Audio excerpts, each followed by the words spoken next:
सभागृहामध्ये आता लगेच तातडीने हा मुद्दा त्यांच्या पुढे मांडणार आहे। अरे कोण करतंय? औरंगजेबाला मोठा कोण करतंय? जो औरंगजेब जन धर्मवीर छत्रपती संभाजी महाराजांचे हालहाल केले, स्वराज्य उद्ध्वस्त करायला तो आला होता पण तो करू शकला नाही, त्याला मोठा कोण करतंय? त्याचं मेमोरियल आहे, त्याचं थडगं म्हणजे मेमोरियल आहे, हे कोण म्हणतंय? त्याचा विचार काँग्रेसने आधी केला पाहिजे।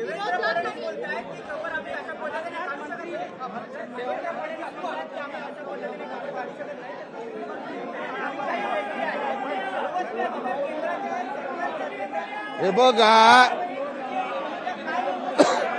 बघा छत्रपती संभाजी धर्मवीर संभाजी महाराज यांचे ज्याने हालहाल केले, हिंदूंवर अत्याचार केले, हिंदूंच्या देवदेवतांना मंदिरं मोडायचं काम केलं, त्या औरंगजेबाचं थडगं हे महाराष्ट्रामध्ये असलं नाही पाहिजे।